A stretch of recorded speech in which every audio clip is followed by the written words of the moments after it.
Ops, wait lang, huwag ka muna mag-scroll at syempre magbibigay muna ako ng ating word of the day at sagutin natin ang katanungan na to. Ang sabi dito, a prominent personality who said that criminology has a chance to become a science cause criminology, just like other discipline, has observation, theories, and hypothesis. So ang tinatanong sa atin dito, class, is sino ba yung sikat na tao sa larangan ng criminology na nagsasabi na ang criminology ay may tsansa na maging science dahil nga gaya ng ibang mga sciences din, ang criminology ay meron din daw po tayong tinatawag na observation, may theories and hypothesis. At kapag pinagsama yung tatlo and it is universally acceptable, it will become a body of knowledge and that is called science po. Sino po ba yung tinutukoy natin dito? Letter A, si Cesar Lambruso ba ang nagsabi nun?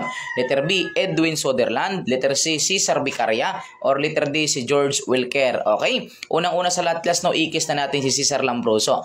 Si Cesar Lambruso, it is the father of modern criminology. Tandaan lang po natin, the father of modern criminology as well as siya po ang kinikilalang father of positivist po natin.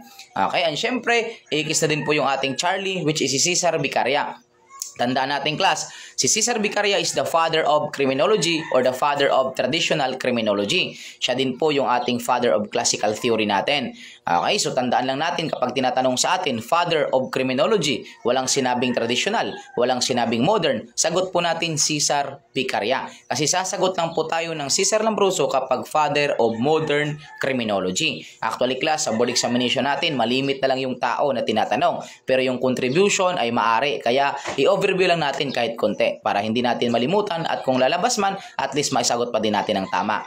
Okay, now dito tayo, it's either si Edwin Sutherland tsaka George Wilker. Tandaan natin, class, si George Wilker kasi siya yung nagsabi na ang criminology is absolutely not a science. Kaya pag tinanong sa atin, who argued that criminology is absolutely not a science? Kapag absolutely not a science, kay George Wilker yon. Pero pag nagsabi sa atin na which is, yes, criminology is not a science but it has hope to become a science, ayun, kay Edwin Sutherland po yon. So the correct answer natin dito, class, walang iba kundi yung ating Dean of Criminology, Edwin Sutherland. That is bravo. So sana nakatulong sa ito at syempre ito pa din ang Unicode, your Mr. Word of the Day, Emmanuel de Master Schumann, Vilay Ibralo sa CBRC National Lecturer and Registered Criminologist. Nagsasabi sa inyo na para pumasa sa board examination, kailangan natin ang baso siya at tsamba. Baso siya, basa sulatan share, sabi ng tsamba, tiyaga, sipag at manalangin bawat araw. Thank you so much. God bless you all.